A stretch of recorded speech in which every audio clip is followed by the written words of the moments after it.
श्री स्वामी समर्थ. स्वामी महाराजांच्या कृपेने तुमच्या सर्व इच्छा मनोकामना पूर्ण हो. श्री स्वामी समर्थ ही श्री दत्त महाराजांचा पूर्ण ब्रह्मस्वरूप तिसरा अवतार आहे. भक्तांनी त्यांना ज्या दृष्टीने पाहिले त्या स्वरूपात त्यांनी दर्शन दिले आहे. कोणाला श्री विठू माऊलीच्या रूपात त्यांचे दर्शन घडले, तर कुणाला श्री भगवान विष्णूंच्या स्वरूपात, तर कुणाला भगवती देवीच्या रूपात. अनन्य भावाने भक्ती करणाऱ्या भक्तांच्या सदैव पाठीशी राहणाऱ्या आणि भिवू नकोस मी तुझ्या पाठीशी आहे असे अभिवचन देणाऱ्या श्री स्वामी समर्थ महाराजांचा 31 मार्च 2025 ला प्रकट दिन आहे. तर आपण अगदी 21 दिवसाची किंवा 11 दिवसांमध्ये श्री स्वामी समर्थ महाराजांची कोणती सेवा करायला पाहिजे की ज्याचे फळ तुम्हाला निश्चितपणे मिळेल, तर हीच माहिती आपण आज या व्हिडिओमधून बघणार आहोत. आता भरपूर वेळा आपल्या घरामध्ये लहान बाळ असतं किंवा आपल्याला ऑफिससाठी बाहेर जावं लागतं किंवा इतरही काही कामे असतात. अशा वेळेस आपल्याला स्वामी सेवा करणे शक्य होत नाही. मग 5 मिनिटाची कोणती सेवा करावी हे देखील मी तुम्हाला पुढे व्हिडिओमध्ये सांगणार आहे. तर आता मी तुम्हाला 3 सेवा सांगणार आहे. यापैकी तुम्ही कोणतीही सेवा केली तरी पण चालेल. कोणत्या सेवा कराव्यात हे जाणून घेण्यापूर्वी तुम्ही चॅनलमध्ये नवीन असाल तर चॅनल लाईक करा व सबस्क्राईब देखील करा. कमेंटमध्ये श्री स्वामी समर्थ किंवा श्री गुरुदेव दत्त लिहायला विसरू नका की जेणेकरून आपल्याला देखील श्री गुरुदत्तांचा तसेच स्वामी समर्थ महाराजांचा आशीर्वाद हा प्राप्त होईल. भरपूर वेळा आपण सेवा तर करतो पण आपल्याला सेवेची पाहिजे तसे फळ हे मिळत नाही. मग आपले देखील मन हे नाराज होत असते. कधी कधी आयुष्यामध्ये खूप दुःख यातना सहन कराव्या लागतात. असं वाटतं की खरंच देव आहे का, इथपर्यंत शंका येतात. पण खरं तर हीच वेळ आपल्या परीक्षेची असते. विश्वास ठेवा, इथूनच स्वामी लीला सुरू होते, इथूनच खेळ सुरू होतो. फक्त विश्वास तुटू देऊ नका. आई बाळाला हवेत भिरकावते. काही क्षण ते हवेतही असतं पण ते हसत असतं, कारण त्याचा विश्वास असतो कोणी आहे जे आपल्याला पडू देणार नाही. तोच विश्वास तुमचा स्वामींवर हवा. कधी कधी वाटतं हे कसं होईल, हे शक्य आहे का, पण लक्षात ठेवा की तुम्ही तुमच्या बुद्धीच्या कुवतीवर शक्य आणि अशक्य ठरवता. पण स्वामींना या जगात अशक्य असे काहीच नाही. स्वामी तेच देतात जे तुमच्यासाठी योग्य आहे. फक्त तुमचा त्यांच्यावरती विश्वास पाहिजे. विश्वास हा खूप महत्त्वाचा आहे. भरपूर वेळा आपण स्वामी महाराजांसमोर अगदी रडतो, त्यांच्यासोबत भांडतो देखील. पण एक गोष्ट लक्षात ठेवा की तुम्हाला पाहिजे ती गोष्ट नक्कीच मिळेल.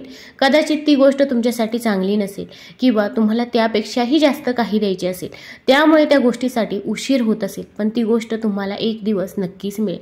त्यामुळे फक्त विश्वास डगमगू न देता सेवा करा, तुम्हाला त्याचा रिझल्ट हा नक्कीच बघायला मिळेल. आता पहिली सेवा आहे ती म्हणजे स्वामी चरित्र सारामृत. आता आपण अगदी 21 पारायण देखील करू शकता. आता ही सेवा आपण कधीपासून सुरू करायची आहे, तर 11 मार्चपासून आपण 31 मार्चपर्यंत अशी 21 दिवसांची आपल्याला सेवा करायची आहे. आता 11 तारखेपासून शक्य नसेल किंवा अगदी तुम्हाला मध्ये मासिक धर्म आला तर मध्ये जे काही 4 किंवा 5 दिवस आहे ते सोडून द्यायचे आहे. त्यानंतर पुढे ती सेवा कंटिन्यू करायची आहे.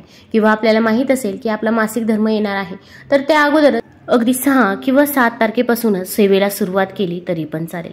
अगदी आपण 21 पारायण देखील करू शकता. रोज स्वामी चरित्र सारामृत पारायण करू शकता किंवा अगदी रोज तुम्हाला ही सेवा करणे शक्य नसेल तर कमीत कमी रोज स्वामी चरित्र सारामृतमधील आपण 3 अध्याय हे पठण करायचे आहे.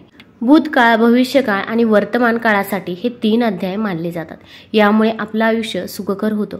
आपल्या घरामध्ये सुख, शांती, समृद्धी येते. आपल्या घरामधील नकारात्मकता दूर होण्यास मदत होत असते. त्यामुळे हे 3 अध्याय जरूर पठण करावे. आता अगदी तुम्हाला पठण करणे शक्य नसेल, तुम्ही आजारी असाल किंवा इतरही काही कारणे असतील, तर अशा वेळेस तुम्ही मोबाईलवरती लावून द्या. श्रवण केलं तरी पण चालेल. पण या सेवा तुम्ही नक्कीच करू शकता.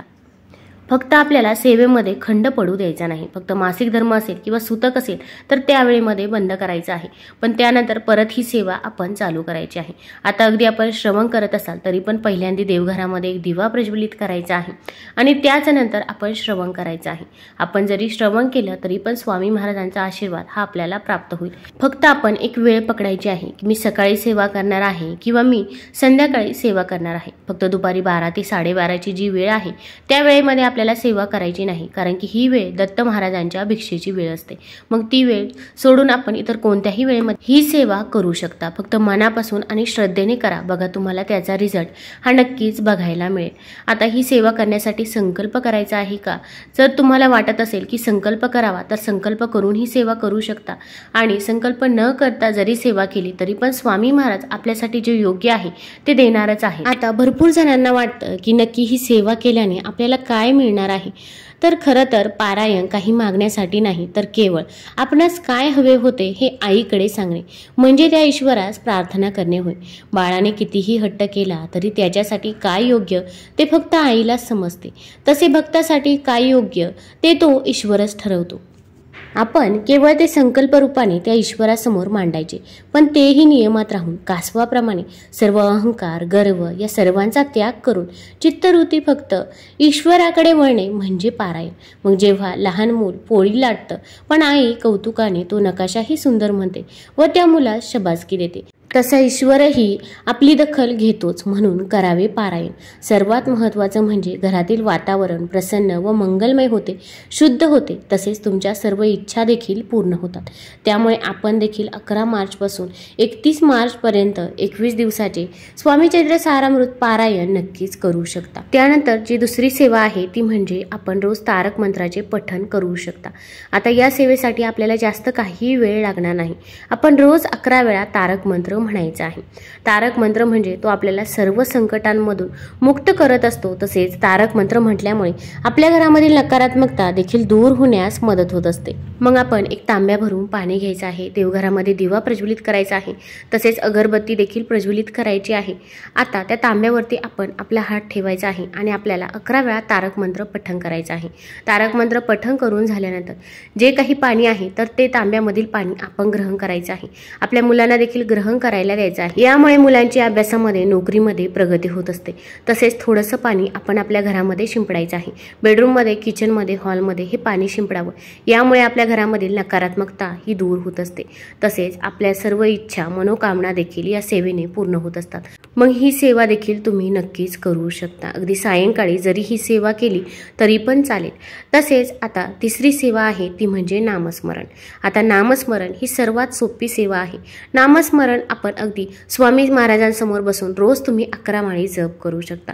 हे शक्य असेल तर आवर्जून रोज 11 माळी जप करा, किंवा अगदी शक्य नसेल, घरामध्ये वेळ मिळत नसेल किंवा इतरही काही अडचणी अडथळे असतील तर तुम्ही जेव्हा काम करता किंवा जेव्हा स्वयंपाक बनवत असता तेव्हा जरी तुम्ही नामस्मरण केले, श्री स्वामी समर्थ श्री स्वामी समर्थ या मंत्राचा जप केला तरी पण चालेल.